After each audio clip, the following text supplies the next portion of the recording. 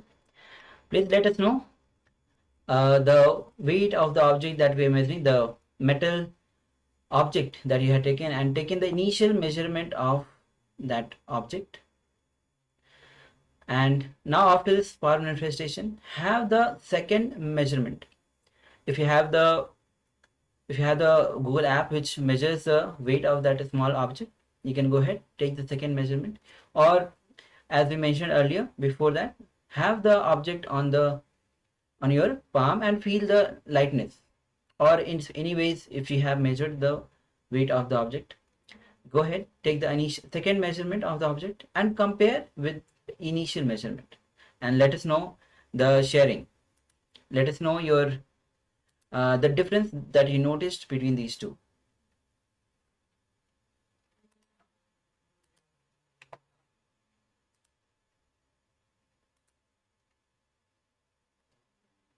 So take a moment as these powers start from manifesting through oneness with Swamiji. So take a moment to share the revelations, the weight that you measured.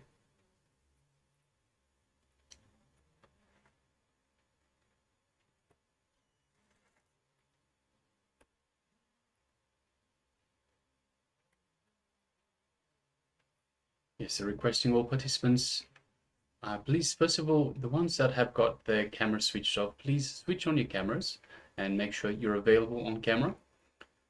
And everyone who's participated, so even those that have this camera switched off, if you've participated in the power manifestation, please let us know. Let us know the result. So even if it's increased, decreased, or it hasn't moved at all, so in any circumstance, let us know the result of your power manifestation.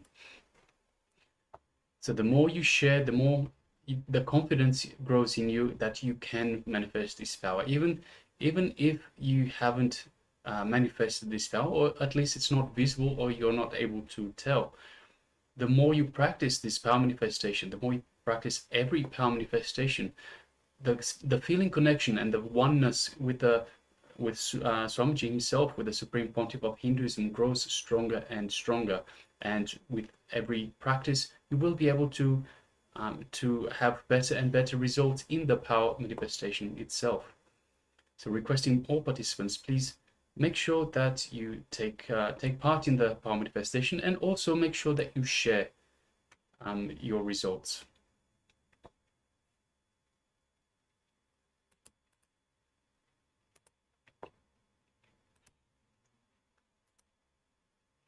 So requesting all participants, share the results of your power manifestation. So if you've taken part, please share with us.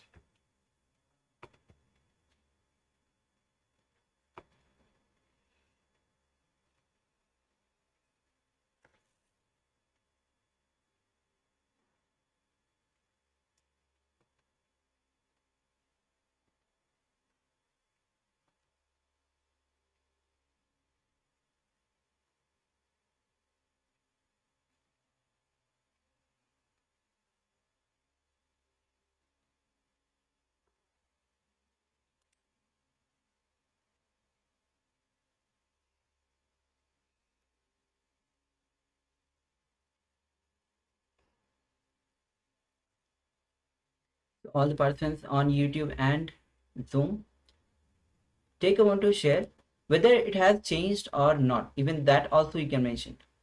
And even if you had changed with few grams, let us know how you are going through this power manifestation. We'll be having more and more power manifestations where you can work on changing the weight of the object. So previously we've worked on just any object.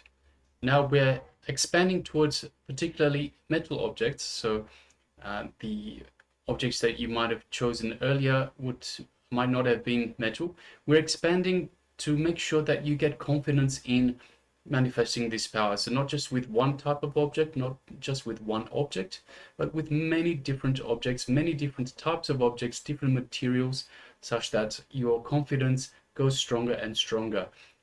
When your confidence grows stronger, naturally you have less self-doubts. You have no self-doubts. And this is very important in terms of the power manifestation. Power manifestation will not occur if you have self-doubt.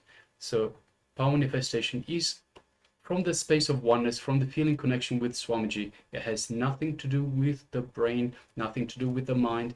So it naturally has nothing to do with your belief in your abilities. It is actually Swamiji that manifests through you. So once again, by practicing this in many different elements, such as metal, such as plastic, whatever it might be, it grows your confidence, makes you more confident, and removes the self-doubt from your mind. Okay, so let's move on. We'll be entering into the next segment of the day, and the next is how to have the right attitude towards creating wealth.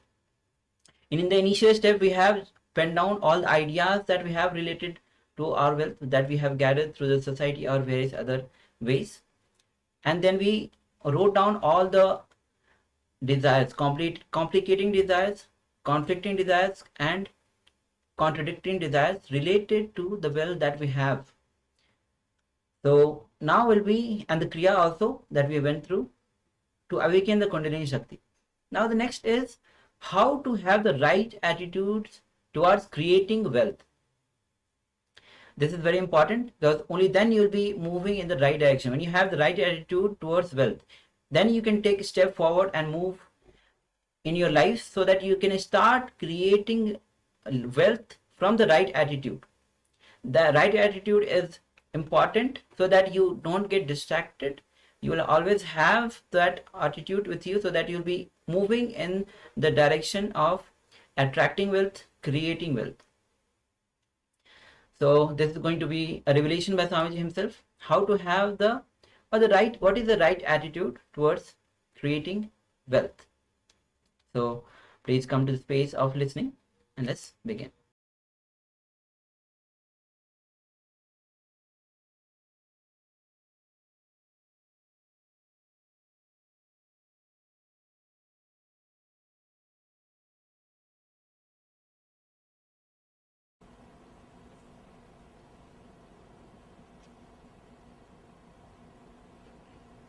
The fifth chapter, Karma Sannyasa Yogam.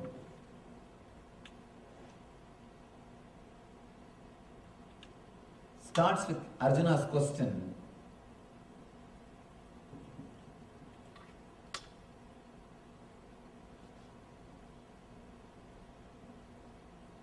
Arjuna uvacha sannyasam karmanam Krishna punar yoganja samsasi yasre yayeta yorekam danme bruhi sunischitam.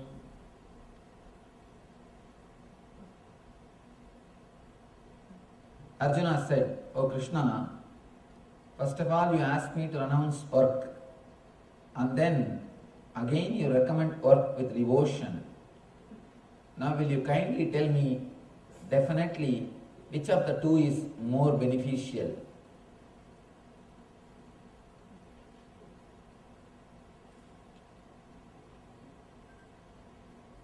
I really feel Arjuna must be playing a game.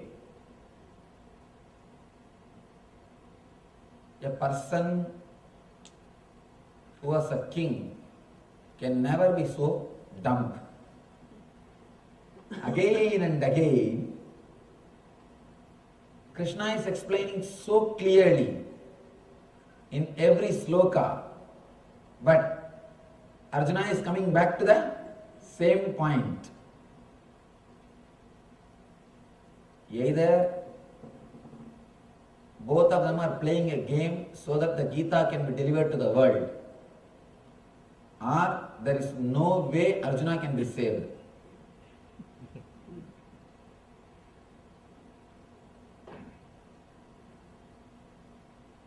There is no other book which is so clear, so direct.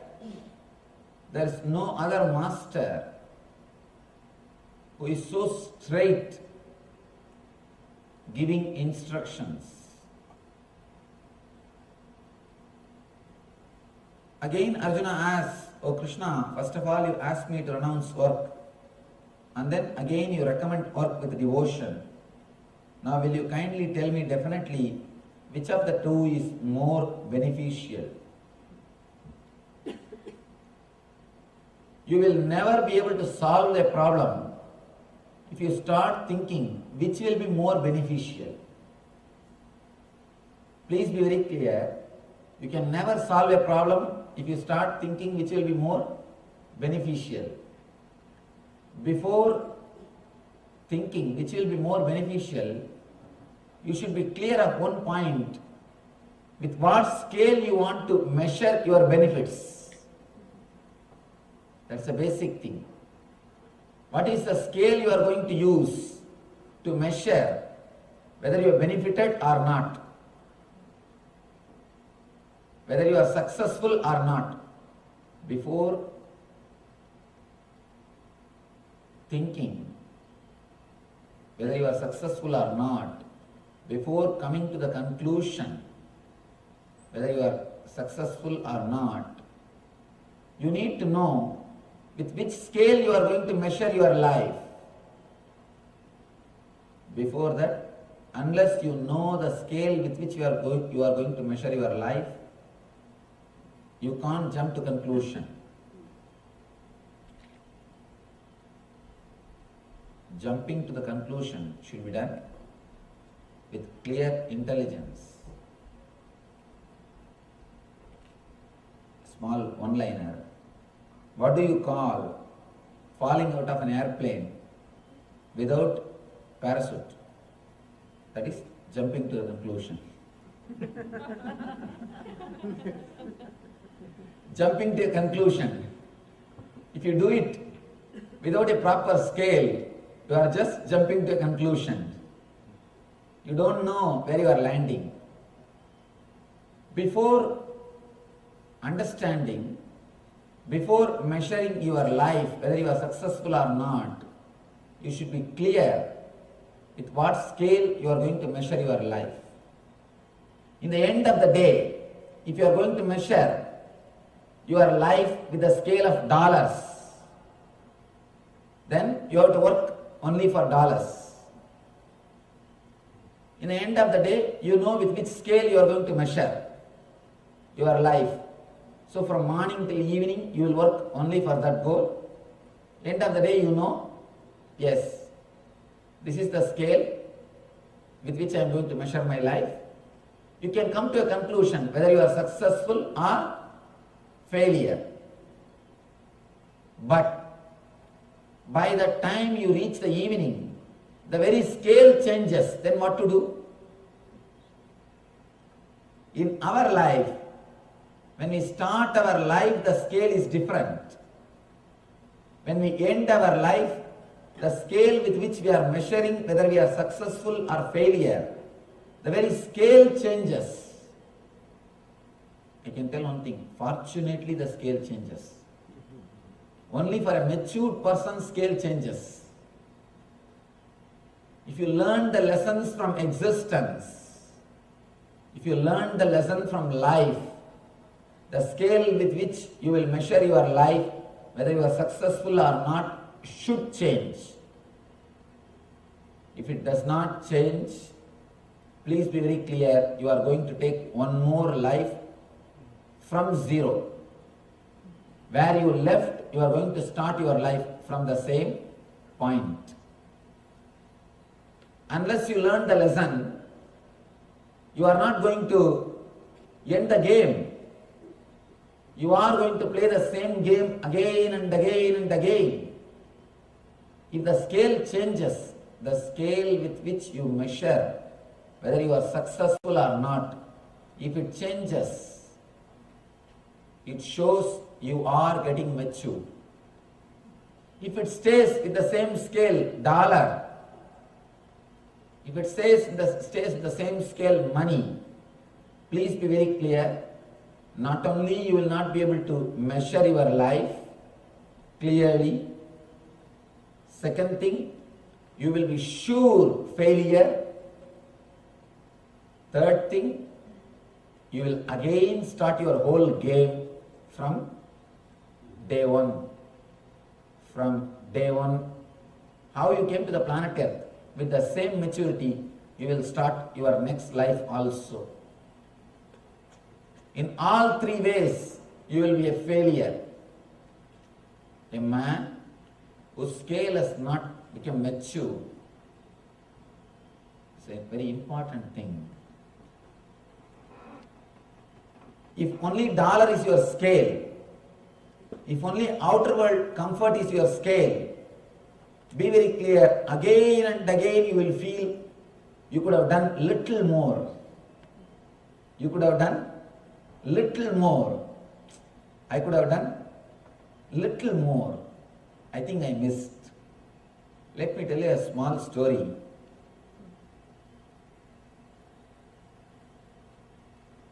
One barber, king's barber, that guy used to live a very happy life. Every day morning he will go and shave king's face. King will give 10 coins. He will come back to the house. He will live his life happily with the 10 gold coins. Next day he will again go, shave the barber's face, shave the king's face, come back, have his 10 coins salary, live his life. His life was really beautiful, blissful. Nothing to bother about. There is nothing about which he is worried. He was happy. One day, when he was coming back from king's palace, suddenly he heard a voice. He heard a voice. Booming voice. Dear son, do you want pot filled with gold coins? This man said, pot filled with gold coins. But what am I going to do? I have no use for that. My expense is $10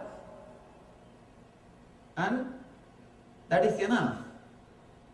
My expense is just 10 gold coin. That is enough. I don't need anything more. The booming voice says, all right, I'll give you 24 hours to think.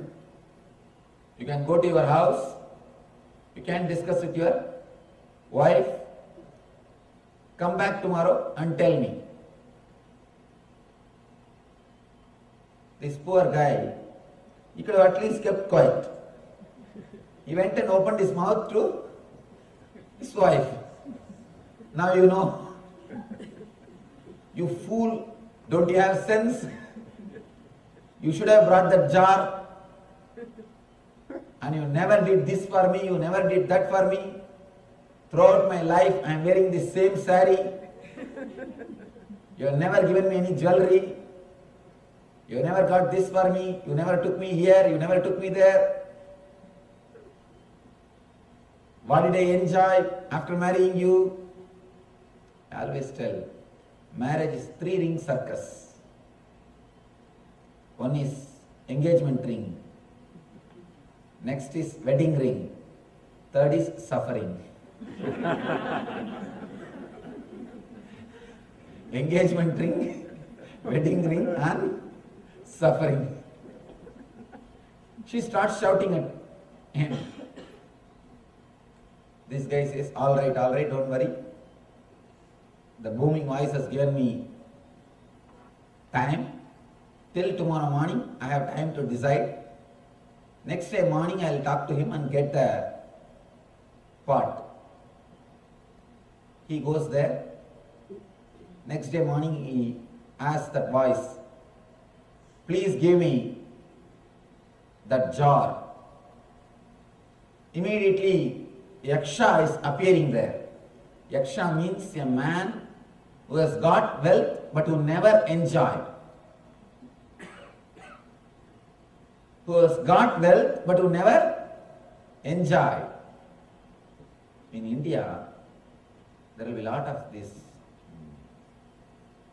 agricultural fields. They will keep 2-3 dogs. The dogs neither they will eat, nor they will allow other animals to come and eat. Same way, if you have wealth, neither you enjoy nor you share with others. You are called yaksha. Yaksha is a person who has got wealth, neither he enjoys nor he shares with the world.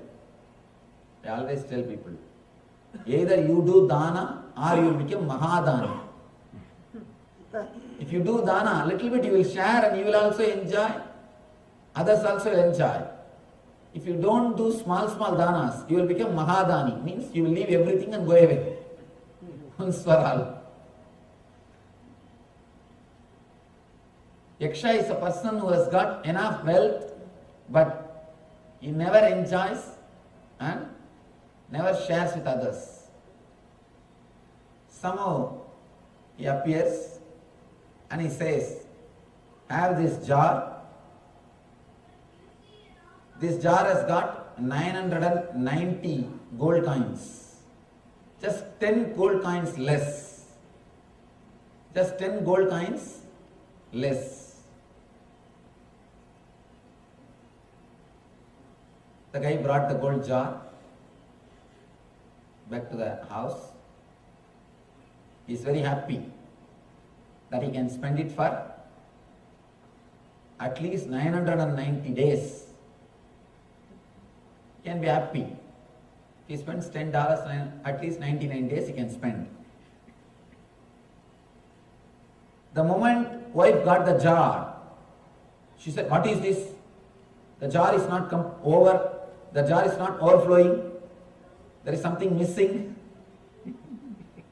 He said, I don't know. This is the way I got the jar. The Yaksha told me it is a little less. She started worrying. If it is full, overflowing, how nice it will be. It would have been so nice. Anyhow, next day, the barber comes back. She takes all the gold coins and puts it in that jar. She wants the jar to overflow.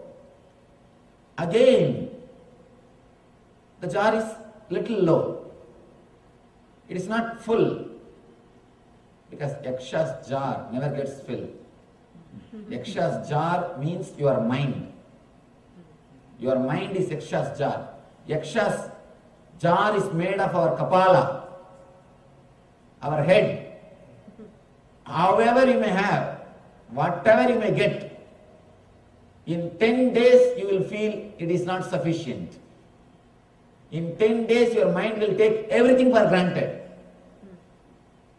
Ramana Maharshi says beautifully, before achieving, even a mustard seed will look like a mountain. Without that, as if your life will not move. That's a basic important thing for your life.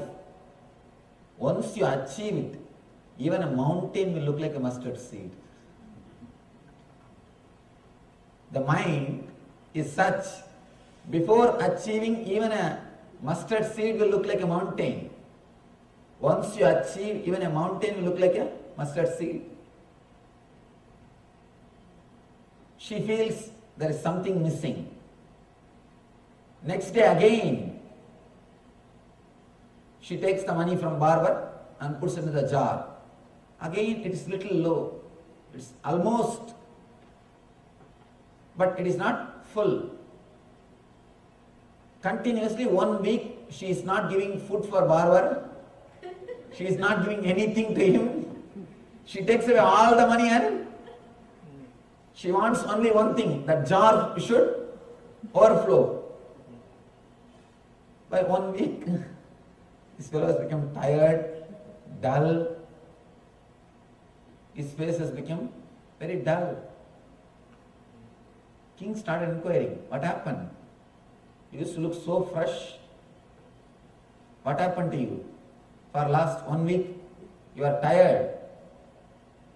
And you started thinking about something. You have started worrying. What happened to you? Did you accept Yaksha's jar?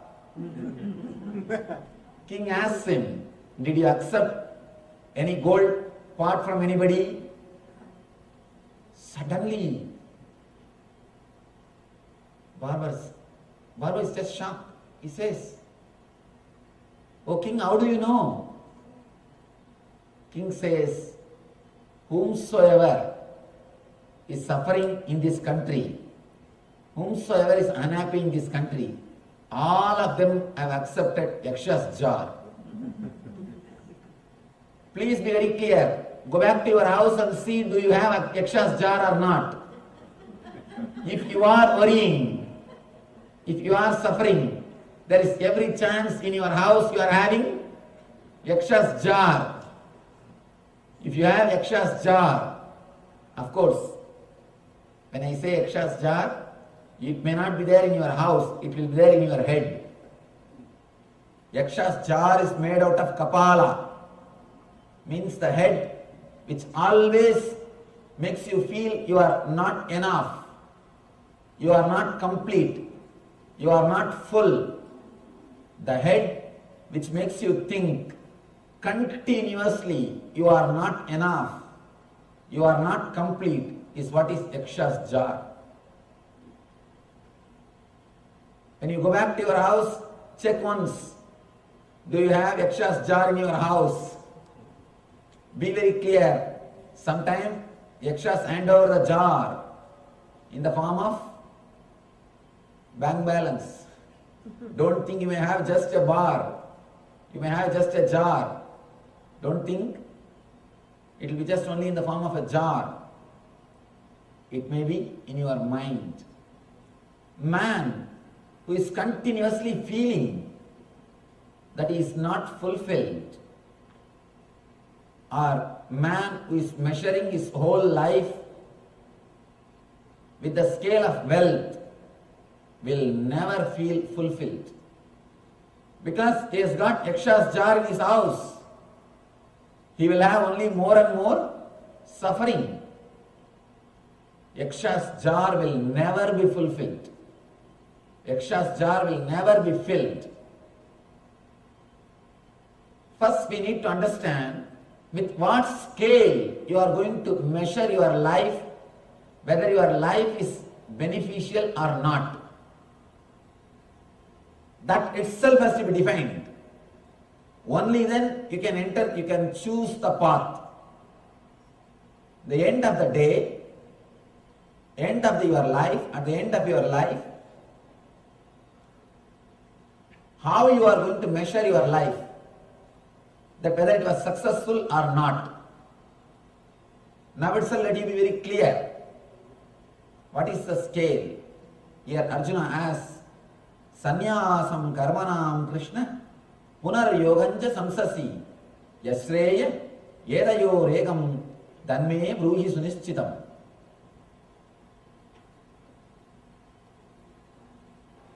Now will you kindly tell me definitely which of the two, karma or sannyasa, which of the two is more beneficial? We are all again and again asking this question to ourselves. Man is dilemma. Please be very clear. Your mind is nothing but dilemma. Your mind will be alive as long as you are caught between the extremes. The moment you come to any single conclusion, you will be liberated. The moment you reach any conclusion, you will be liberated. You will be ignorant as long as you are moving from this extreme to that extreme. Don't say ignorance is bliss. If ignorance is bliss, why so many people are suffering in the planet Earth? Why do you think so many are suffering? Ignorance is not bliss. Innocence is bliss. That is different. Innocence means you will not carry a scale with which continuously you will be measuring your life. Ignorance means you will have a scale, but you are not able to fulfill your life according to your scale. If you neither have scale nor have a goal, then no problem. But here, you have intelligence, you have intellect, you have enough of intellect to have a scale, but you are not able to fulfill it. That is what I call ignorance. First thing we need to understand is man as such is a disease. The first and last disease is dilemma. Dilemma is the disease with which he starts his life and ends his life. I can't even say ends. He will be in a dilemma whether to end or not. It is just taken away from him. It is just taken away from him. Why do you think worry kills more people than work? Because more people worry than work. Worry is nothing but dilemma. Here, Arjuna is having a dilemma. Which is more beneficial for me? If you look into the whole life as a utility, some way of benefit, please be very clear, you are creating, you are building your own hell. Life has no separate benefit. Life itself is benefit. You cannot measure your life whether it is success or failure with a scale. If you have a scale, please be very clear. If you don't achieve, you will feel life is a failure. If you achieve, you will face the depression of success. That's all. Both the way, you are going to be in trouble. Life itself is a benefit. If you ask which of the two is more beneficial, that also more beneficial. Business mind, a pure business mind, with life you cannot do business. Whole life cannot be business. Be very clear. At some point, you need to relax from business. You need to relax from the business mentality. I always tell people, at least half an hour per day, at least 30 minutes per day, do something which will not get dollars for you. Some painting, some writing, some poetry. When you start painting itself, don't start thinking of a big gallery. I'll make all these paintings and put gallery in New York and make money. When you start writing few poems, don't start thinking of Nobel Prize. I'll publish this and it will become like Gitanjali, then I will have Nobel Prize. No. Without thinking about any result, benefit, just do something. Go to a place like this, some temple, clean it, wipe it. Don't think, I'll become the leader of volunteer batch. The moment you take the broomstick in your hand, start mopping, start cleaning the room, start cleaning the temple, you start planning how to have a volunteer batch and how to become leader of that batch. All you need to do is only one thing, a simple technique. The whole thing is now reduced to one line message. Let all your mental thoughts, let all your physical deeds be directed towards the gratitude to the divine. Don't work out of fear or greed, because whatever you achieve out of your greed, you are not going to feel fulfilled. It's like a pouring ghee into the fire. Can you quench the fire by pouring ghee into it? Never. So you will never be able to feel the fulfillment. So all your actions done out of greed will only make your senses weak and tired. Same way, all your laziness done out of fear will only make your mind restless. Because you may not do anything physically, but your mind will be worrying. If you have become karma yogi out of greed, your senses will be only weakened, because how much you will run? All the running will make only your senses weak. If you become sannyasi out of fear, again, you may not do anything physically, but whole day you will be sitting and worrying. A small story, one-liner. When a man don't have money, the problem is money. When he has got money, the problem is sex. When he has got sex, the problem is comforts.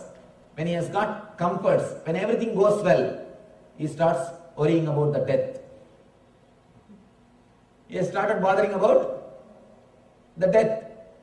He has started thinking about death. Something or other will be going on in your mind. Don't think people who have become sannyasis, who are sitting in the Himalayas, they are in the bliss. They are in ecstasy. No. Unless they change the attitude, they cannot experience joy. Unless the attitude changes, they cannot experience bliss. Bliss is directly related to your attitude. Being, doing and having. Your whole life will be directed to doing and having if you are caught in fear and greed. If you center yourself into the being, doing and having, both will happen through you with a tremendous ecstasy. Never work out of greed, because that is waste. Never work out of fear. Again it is waste. Never become silent out of fear, because there is nothing to lose. Never become silent out of fear, because why should you be afraid? Whether you are afraid or not, everything is going to be taken away. Why not be blissful? Same way, never work out of greed, because whatever you achieve is going to be taken away. Then why should you waste your life in working? Both the corners. Understand? There is a beautiful story. One man goes to Ramakrishna and asks for money as a blessing. Ramakrishna will never bless for money. He will never bless for money. He goes to Ramakrishna and asks, Master, please bless me. I should have wealth. Finally, Ramakrishna says, all right, let you have wealth. You will be surprised. He was working. He was not working. Actually, he used to collect paper from road. The roadside, he will collect the papers. And he will go to house and collect the old paper and make money out of it. He used to make his living out of it. The day Ramakrishna blessed, something happened. Within 10 years, he became the owner of a very big magazine called Ananda Bazar Patrika. If you are from Calcutta, you know. The founder of Ananda Bazar Patrika is disciple of Ramakrishna. Ramakrishna blessed him, you will have wealth. Till today the magazine is running. And you will be surprised. You don't have kids. You don't have kids. In the end of the life he says, oh God, now I realize I asked for wealth from Master. Now I understand. Throughout my life, I did only one thing. I worked like a donkey, that's all, nothing else.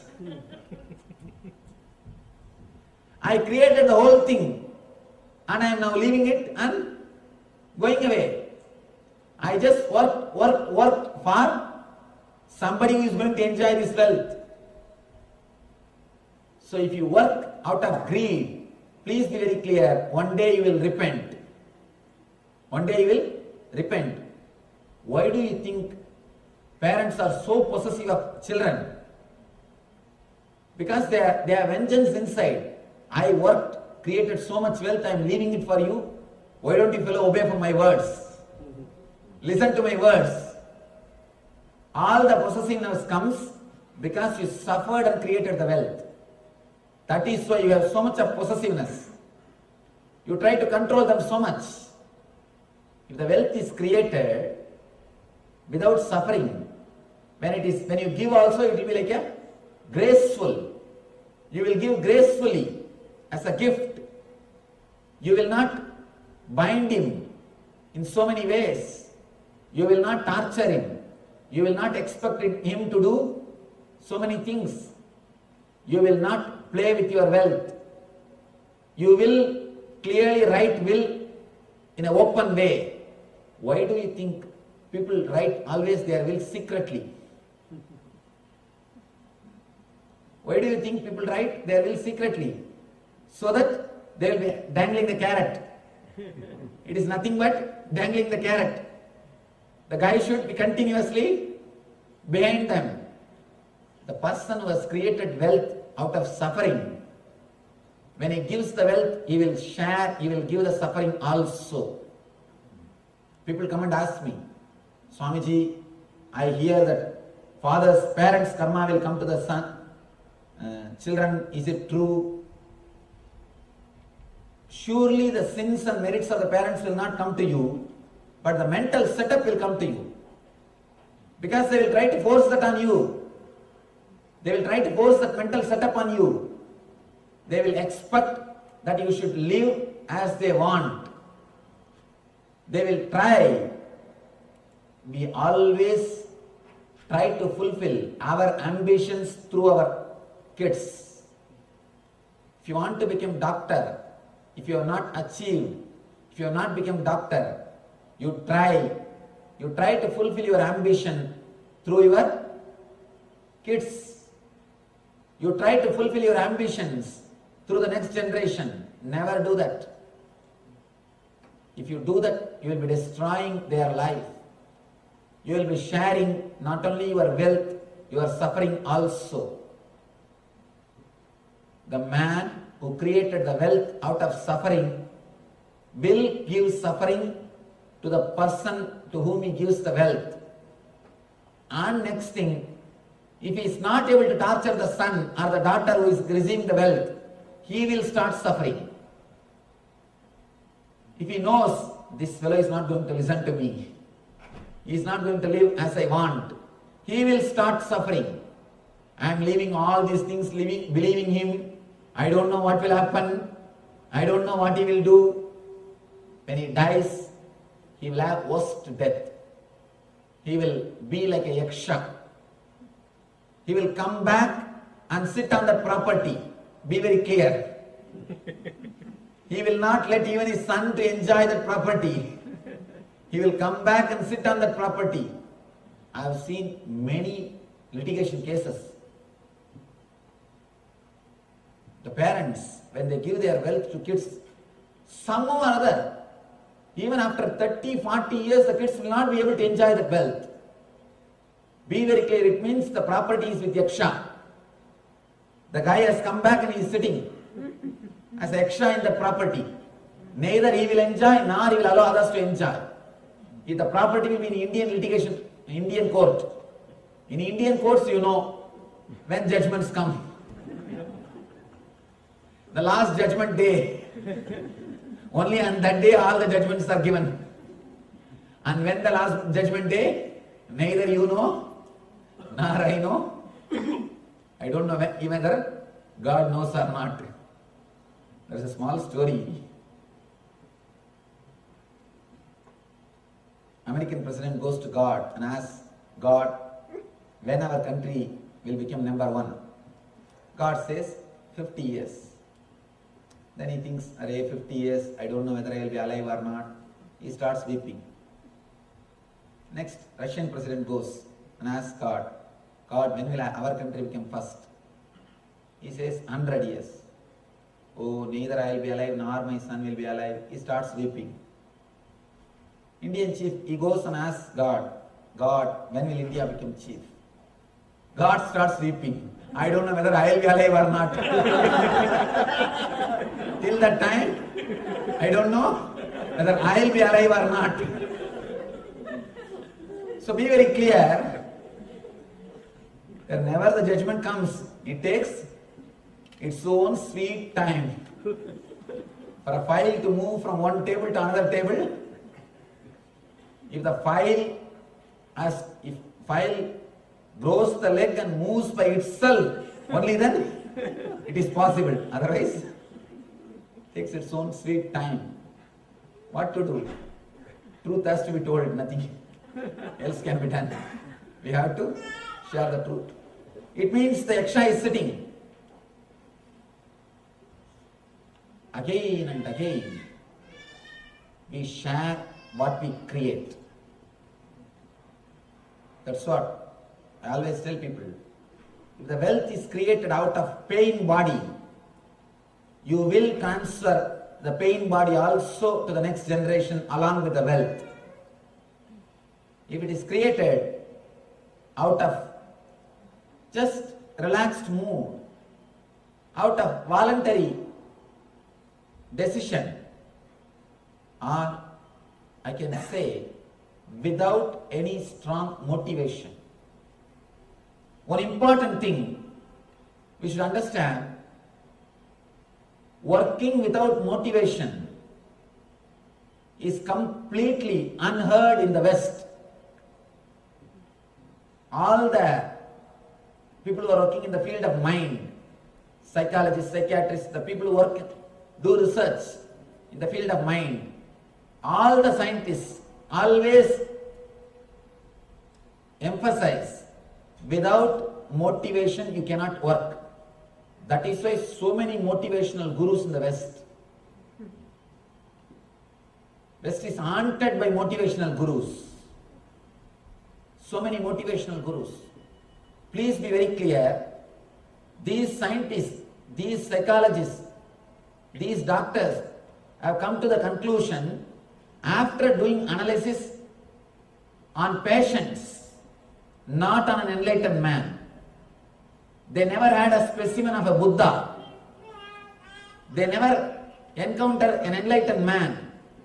That is the reason they say work without motivation is impossible.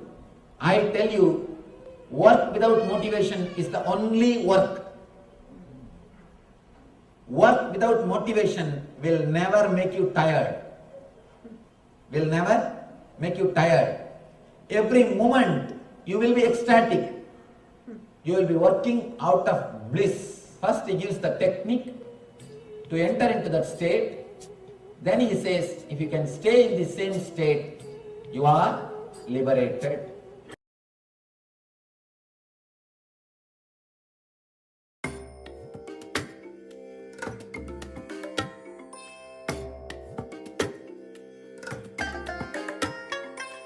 I bless you all.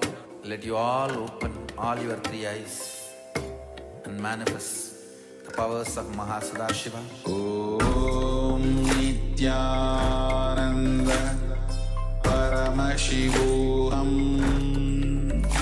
Om Nityananda Paramashivoham. Om Nityananda Paramashivoham. Om Nityananda Paramashivoham. Om Nityananda Paramashivoham. Om Nityananda Paramashivoham. Om Nityananda Paramashivoham. Om Nityananda Paramashivoham. Om Nityananda Paramashivoham.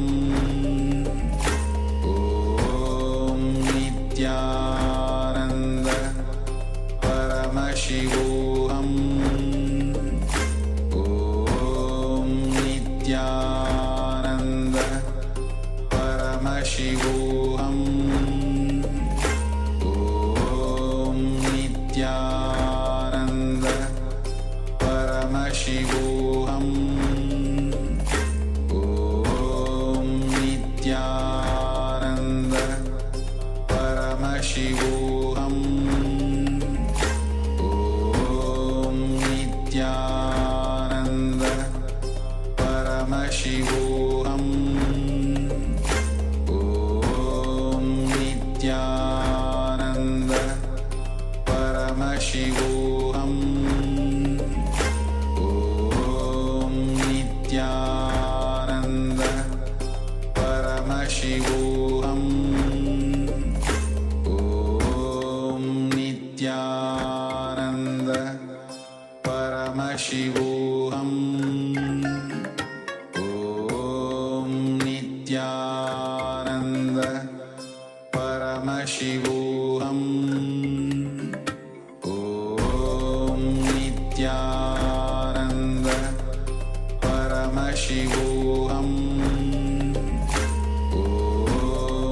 Nityananda Paramashivoham.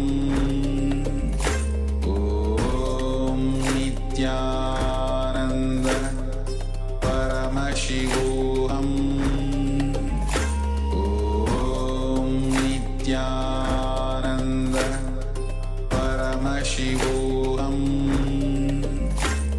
Om Nityananda Paramashivoham. Om Nityananda Paramashivoham.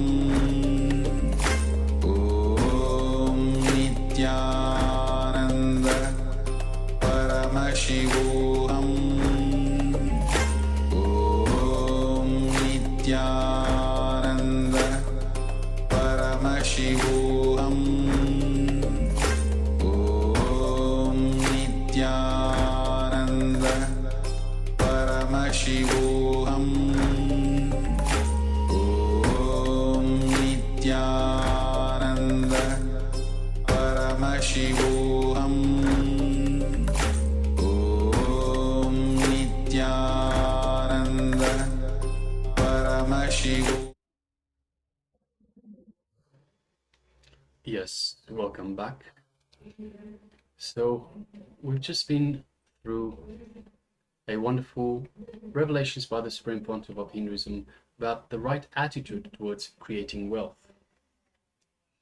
So now we'll be moving on to the same sort of track, right attitudes towards creating wealth. We'll be moving into a technique. So requesting all participants to please come on camera, make sure that you are visible on camera, and let us start this technique, the right attitudes towards creating wealth. Yes. So let all your mental thoughts, let all your physical deeds be directed towards the gratitude to the divine. Let gratitude be the central theme, the core context from which you will be functioning. All the mental thoughts, all the physical deeds. Don't work out of fear or greed.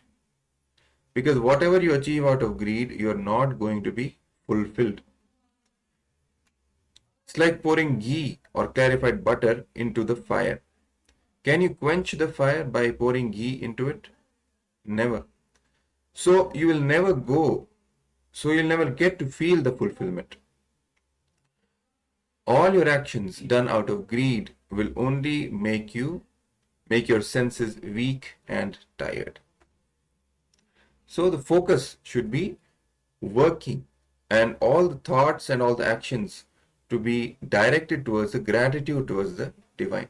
Let gratitude be the context, not fear or greed. Same way, all your laziness done out of fear will only make your mind restless. Because you may not be doing it physically, but your mind will be worrying.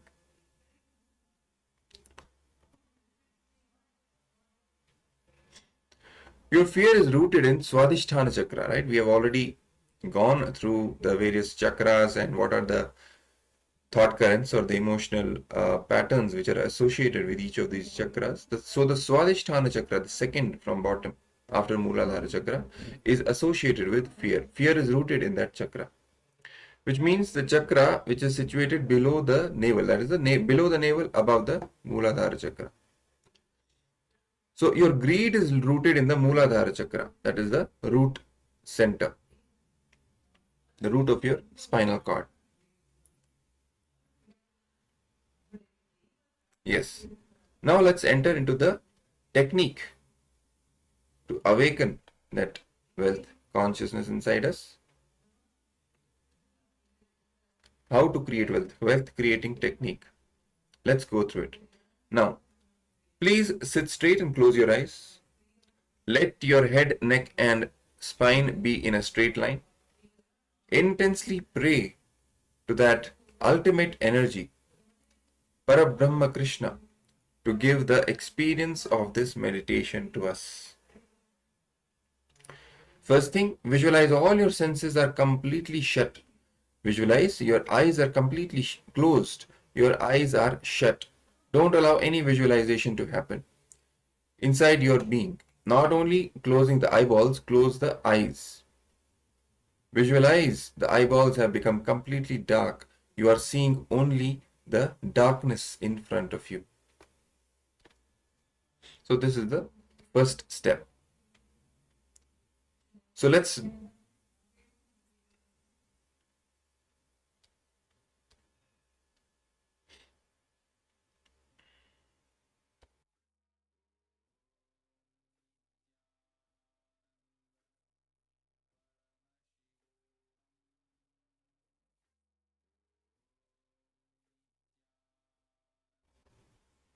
yes.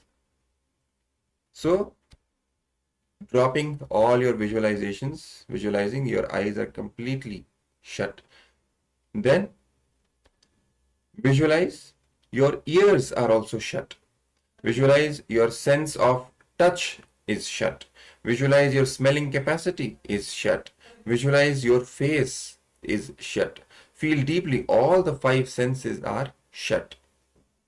Inhale and exhale as slowly as possible. Let your consciousness reside between the two eyebrows, that is the Agnya Chakra, the seat of the third eye. So let your awareness be on that place. In a very relaxed way, let you be aware of the space between your two eyebrows. Don't concentrate, just don't tense yourself. It has to be a restful awareness. Be relaxed, deeply relaxed awareness, the restful awareness has to be kept between the two eyebrows, and inhale and exhale as slowly as possible, and feel deeply that all your five senses are completely shut.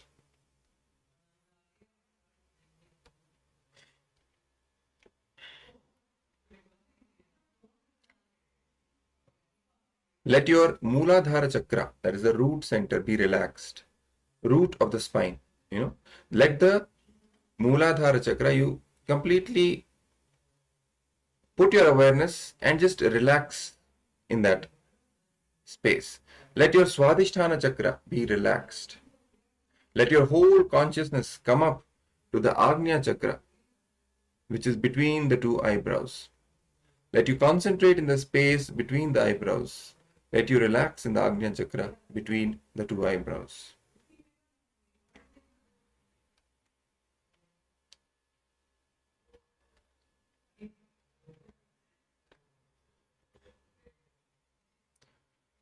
Now visualize cool, soothing light in the Agnya chakra, in the space between the eyebrows.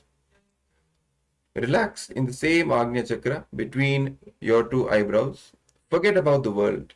Forget all other parts of your body. Forget about your mind. Forget about the body, mind and the world. Remember only the Agnya chakra, the space between the two eyebrows. Relax in the same state in your Agnya chakra. So first you shut the whole world away from you by visualizing and feeling all your five senses are completely shut. When you breathe, inhale deeply, inhale and exhale deeply, letting your Mooladhara chakra and Swadhisthana chakra both relax, and putting your awareness on the Agnya chakra alone, a restful awareness. Then visualizing a cool, soothing light in the Agnya chakra, relaxing in the Agnya chakra, forgetting the whole world, forgetting your body, forgetting your mind. Only relax in the Agnya chakra. Only be aware of the Agnya chakra. Go deeply into the Agnya chakra. That is the seat of the third eye, between the two eyebrows. Visualize a beautiful, cooling, soothing light in the Agnya chakra. Let you experience beautiful, blissful light in Agnya chakra. Don't tense yourself. Let your awareness be in the Agnya chakra in a very relaxed way. Let your consciousness rest in the space between the two eyebrows. Let you rest in the space between the two eyebrows in a very relaxed way.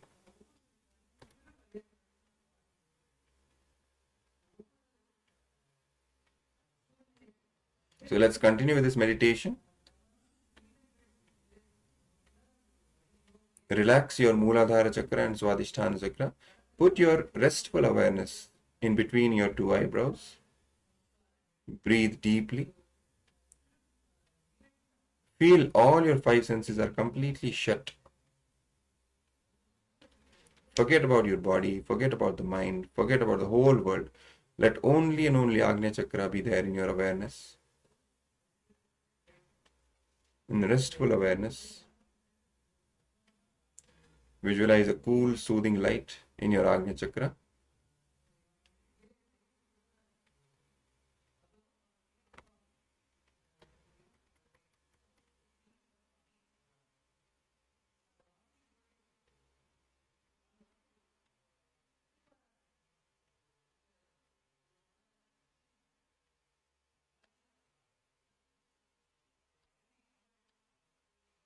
Let's sit in this beautiful space for a few minutes. Continue to breathe deeply.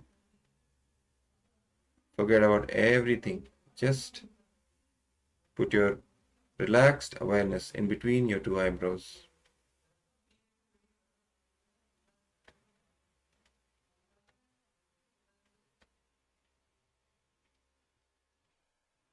Let's continue with the meditation.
Yes.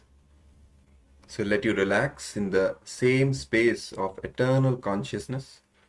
Let you be beyond the body, mind, and let your intelligence be awakened.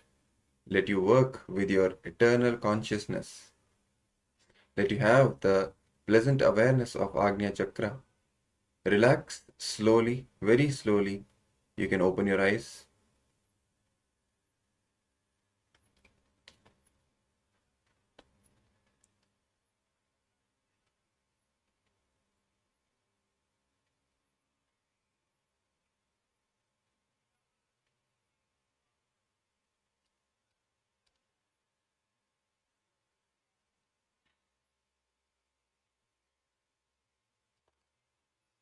Yes. So you can try to stay relaxed and in the same mood for the next 10 days, keeping your restful awareness on the Agnya Chakra, here, where the third eye is, and relaxing from your Muladhara Chakra, your Swadhisthana Chakra, and not operating from that fear and greed, just out of pure consciousness, pure awareness. Okay?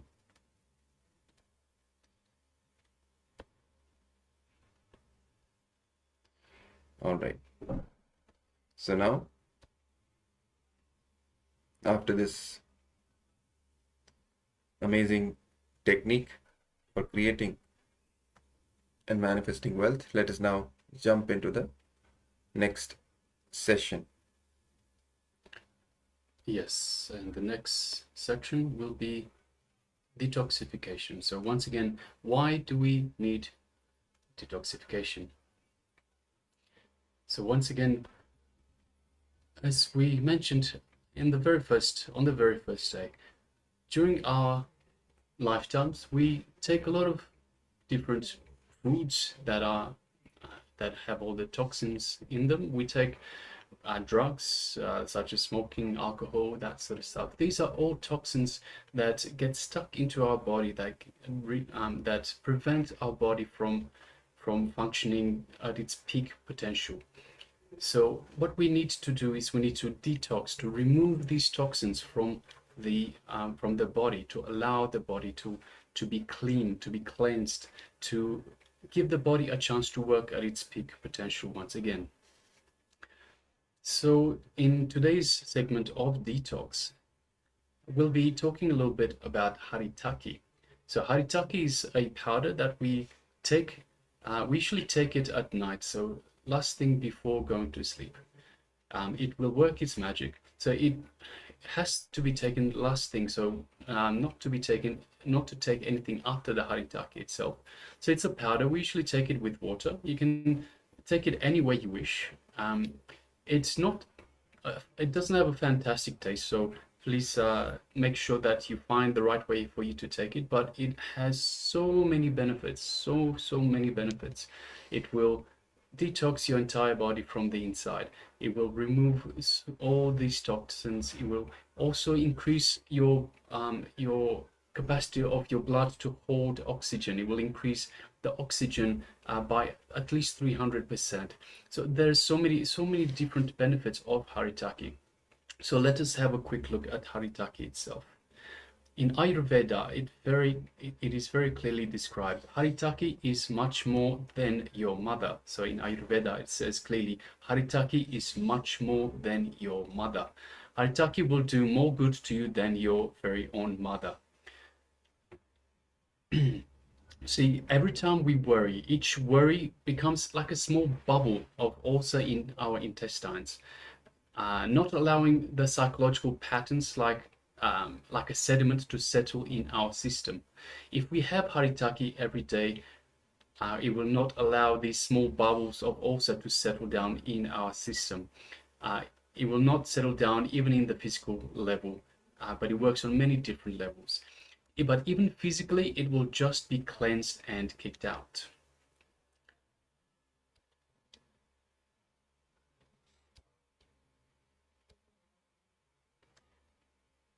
So some of the benefits, so I mentioned a couple of them. So haritaki powder increases the oxygen level in our body 300%, and it cleanses the whole system, the entire system. And by taking Haritaki powder, it makes us more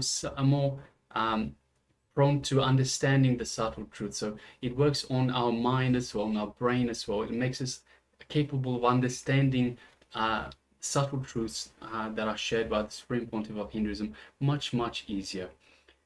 Also, if there is a heaviness or a constipation in the stomach, a heaviness in the stomach, some sort of constipation,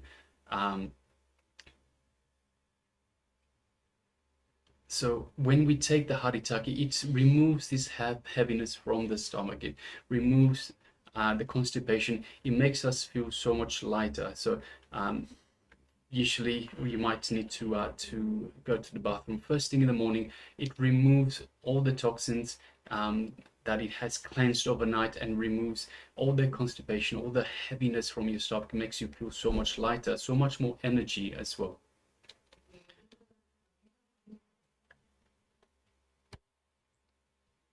And so how do we take Haritaki? As mentioned, it is a powder. So usually we take 1 full teaspoon. So last thing at night, before we go to sleep, we take 1 full teaspoon with a glass of water. It can be a little warm water, it can just be cold water. If you're not able to take the Haritaki powder itself, you can find the Haritaki tablets. You can take Haritaki tablets. Just make sure that you take as many as are required to match the same weight as a full teaspoon of Haritaki. So Haritaki powder teaspoon. Make sure you do the equivalents to take as many tablets as required. It might be 3, 4, 5. So please be aware. Please make sure you do the calculations. The powder is best, so it is best to take the powder form. It heals as you take it in, because you take it in through the mouth. It also heals the gums, especially if you have any bleeding of the gums. It heals the gums as well. So, and it also removes any smell of the mouth. So if you take it through the powder form as opposed to simply swallowing as the tablets, it also it heals the gums, and it removes any smells from the mouth as well. And as mentioned before, yes, it increases the oxygen level 300% and cleanses the whole system. So you can take Haritaki powder every night. So it should be taken every night. So usually, we talked about this earlier, usually we take Haritaki powder at night, so last thing at night, and we also take neem powder as a juice first thing in the morning. So these two work together very well to give you a complete cleansing of the system, of the entire body. If you have any questions in terms of Haritaki, how it should be taken, or any further questions about the benefits, there are many benefits. We'll list the some more benefits of the Haritaki powder in the chat box in a little while, but there are so many benefits of taking Haritaki powder, and these are all scientifically proven.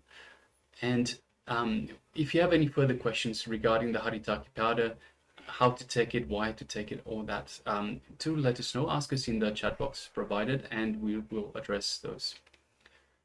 Meanwhile, we'll be moving on to the next segment, which is once again the power manifestation. Power manifestation, the power of Mahima, which is reducing weight of an object. Yes. So in this round in particular, we'll be manifesting the power of reducing the weight of any object which is made of the composite material. Means more than one material would go into that object. So we will be reducing the weight of the object. So let's first get ready for this power manifestation. Let's pick something from your household itself. It could be a sports equipment, a cutting board, measuring cup, a tennis racket, or any furniture piece, anything. But preferably smaller, so that you can easily weigh that object, because you have to compare the two weights before and after the power manifestation. But pick some object which is made up of composite material, more than one material basically. So pick that object and sit, preparing for the power manifestation. Let's quickly take a minute and make the necessary arrangements. Keep the object ready for us to manifest the power. Also keep the weighing scale ready to take the measurements.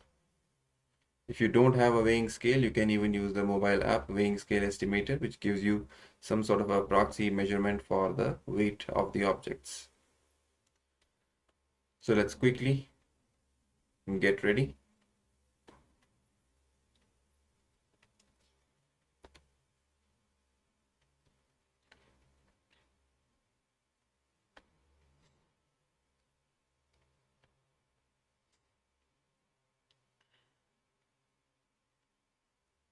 So for all those who have the object ready with them, you can take the initial measurement of the weight of that object. So measure the weight of the object using either the measuring scale, weighing scale, or the mobile phone app, the weighing scale estimator app.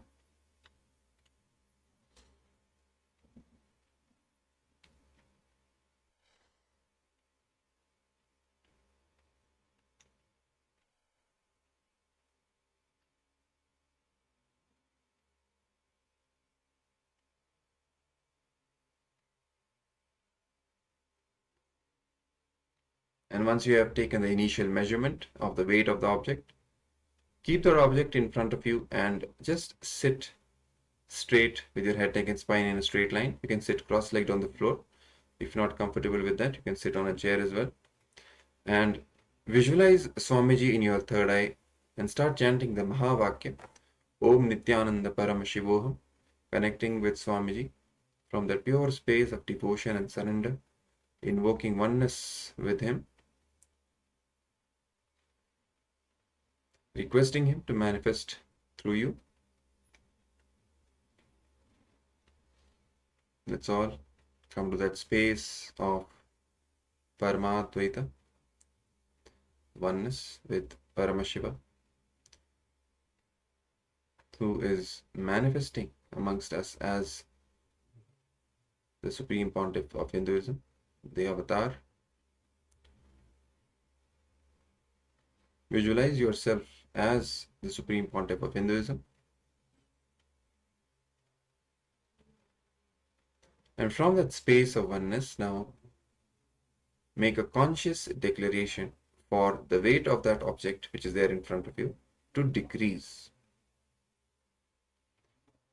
Hold that declaration for the reduction of the weight of the object in your inner space ferociously with will persistence. Hold that space during the entire power manifestation round while you're chanting the Mahavakya. Look at the object with your third eye.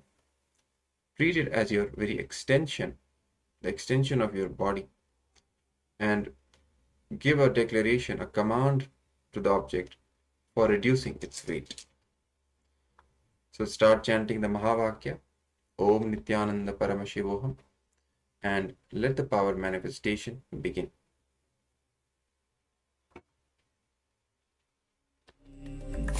Om Nityananda Paramashivoham, Om Nityananda Paramashivoham,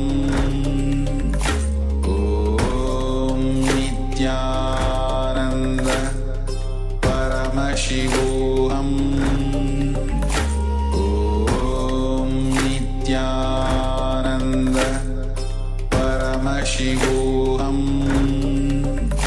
Om Nityananda Paramashivoham, Om Nityananda Paramashivoham, Om Nityananda Paramashivoham, Om Nityananda Paramashivoham, Om Nityananda Paramashivoham, Om Nityananda Paramashivoham,